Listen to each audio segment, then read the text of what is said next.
My parents' house is also my wife's house. It's only natural for you to pay for the rebuilding of my parents' house." My husband suddenly started saying outrageous things. My parents-in-law, who are in favor of rebuilding the house, came up with an argument that I couldn't understand. Wives are supposed to understand this without having to say all this stuff, right? "That's right. A wife should support her husband. If your husband says to pay for it, then do as he says." When I told him I wasn't going to pay, my mother-in-law gave me a hard time. "My kind son decided to marry a trashy woman like you. Don't be selfish." I can't take it anymore. I need to get out of here. Thus, I strongly decided to get a divorce. My name is Emily. I was 34 years old when I married Ryan, the same age as me, and I've been living with him for 5 years. Since the beginning of our marriage, I have had the word divorce in my head on a daily basis. The first time it came to my mind was when Ryan suddenly quit his job. "I quit my job today," Ryan told me as soon as I got home. He had been working for an electronics company since he graduated from college, with a decent salary and a good bonus. I, on the other hand, work for a foreign cosmetics company and make about the same as Ryan. So when we got married, we decided to share equally in living expenses, rent, savings, and other money matters. And then he suddenly quits his job. "I'll choose the next job I want. Until then, Emily, please support us." Not only did he resign on his own accord, he also abandoned his living expenses. Hey, that's not what we talked about. Of course, I tried to talk him out of it, but he didn't care. "I've been thinking about retiring for a long time. Now that I'm married to you, we don't need my earnings to survive, right? Then I wouldn't have to do a job I don't want. I already know what I'm going to do next." Are you saying you're counting on my salary? That's too selfish. "I'm not asking you to let me be unemployed forever. Why can't I count on you for a few months?" A few months? You better promise me. I thought it would be impossible to support a family on my salary alone, but when he told me it would be a short term of a few months, I thought I might be able to do that. Looking back, that was probably a bad idea. At the time, I had just gotten married and I was still in love with Ryan. I forgave him before I heard any details about his next job. 3 months later, he finally got another job. But the pay is less than 2/3 of what he was making before, and he doesn't get a bonus. Ryan insisted that it was the best job he'd ever had because he got a lot of time off and the work was easy. I was beginning to distrust Ryan's insistence. Was he really willing to help support this family? My fears turned into certainty.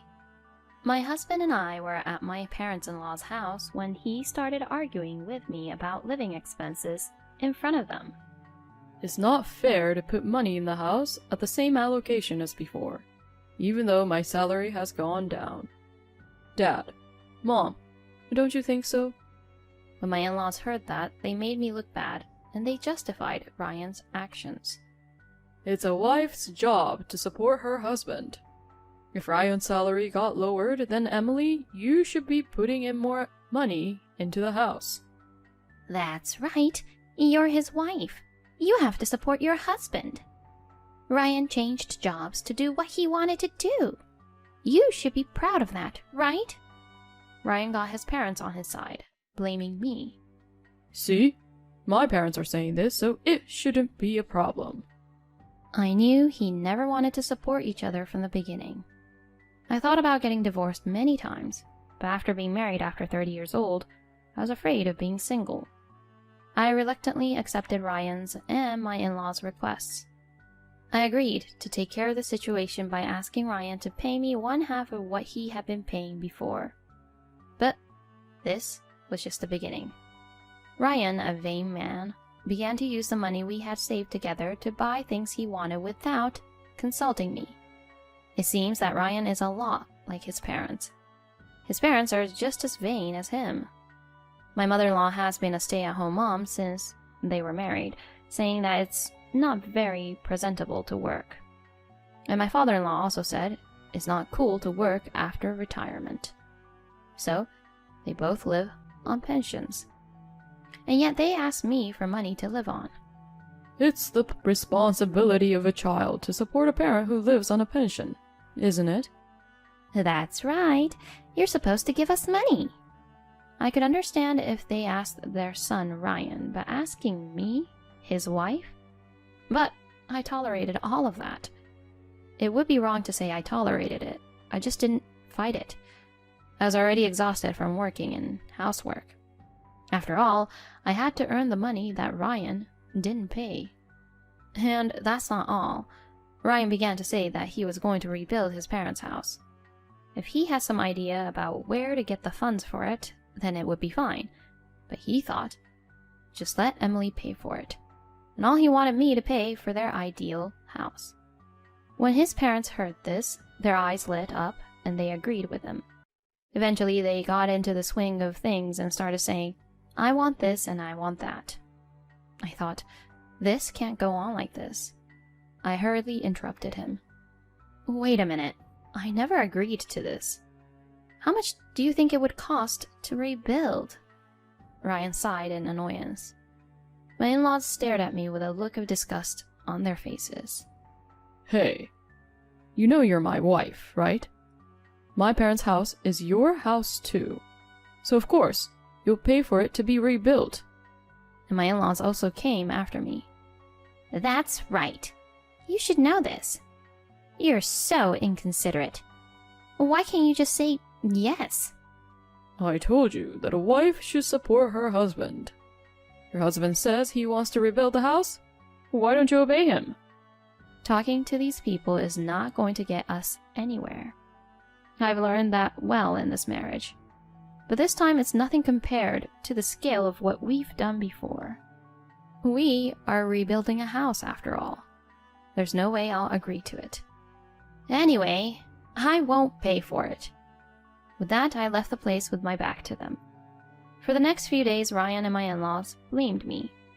Each time my resolve to get divorced grew stronger, I was reminded that I was already over 40 years old.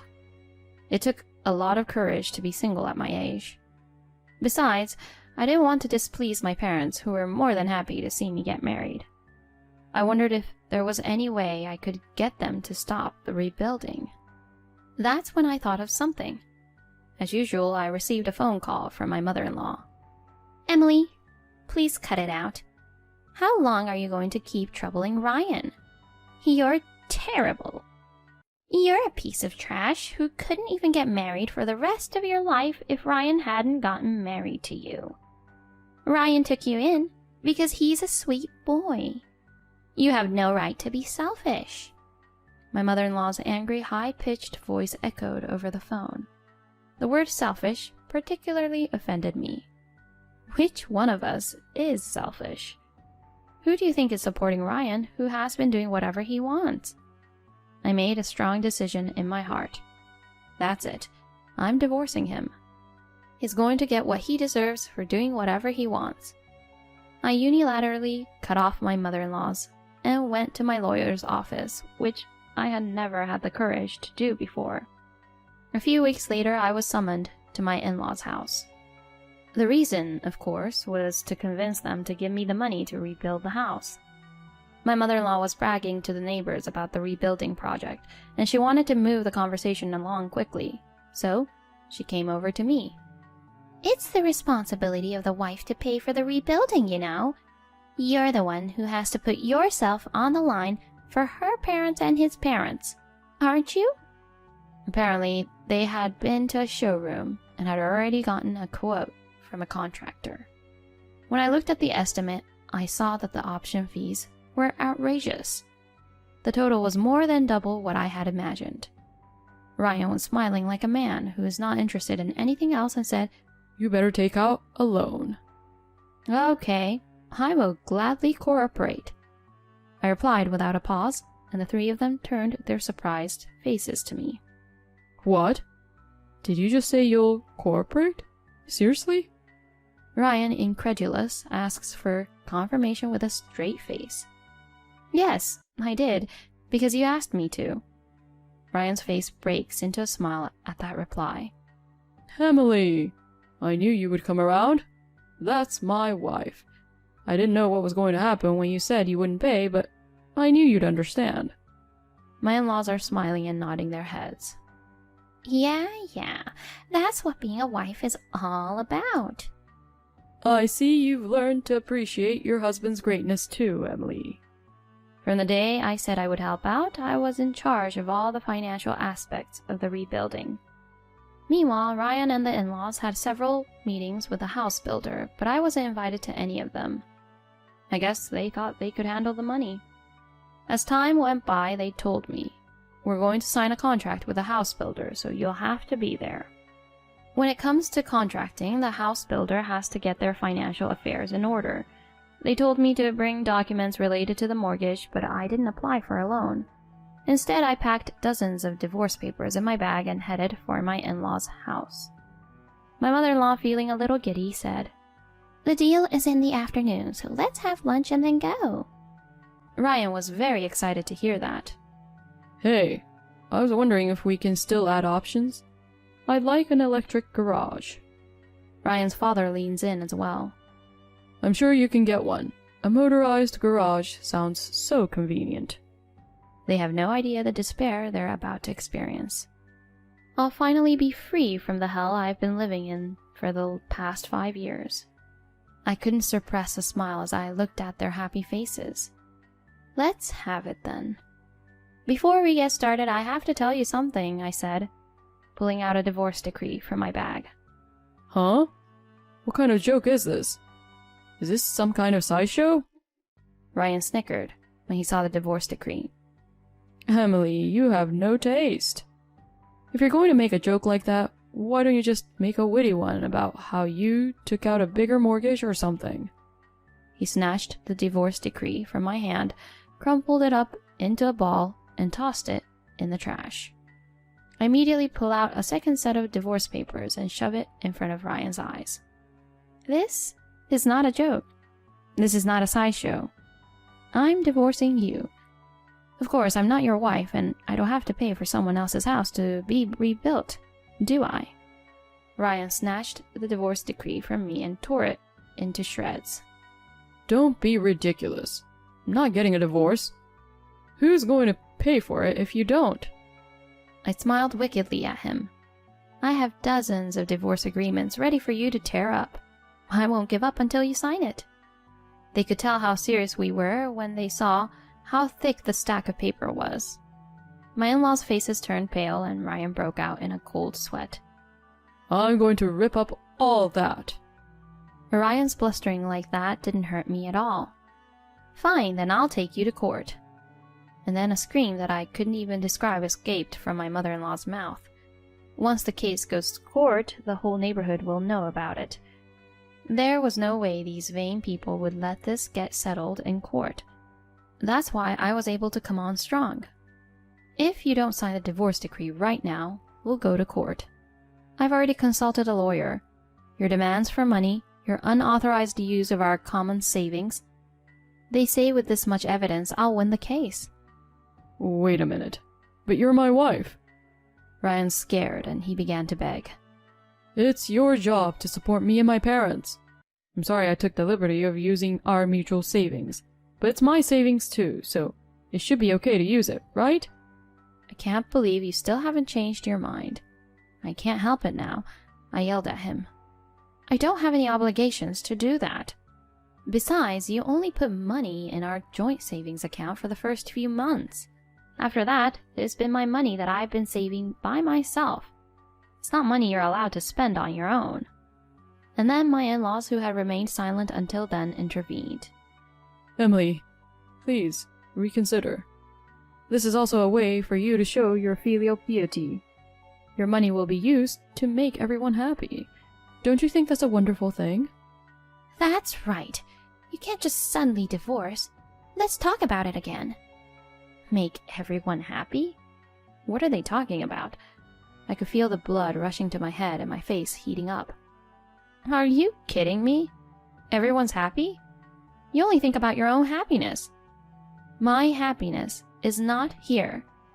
Even if we talk it out, it won't get resolved anyway, will it? I've been unhappy ever since we got married. I countered.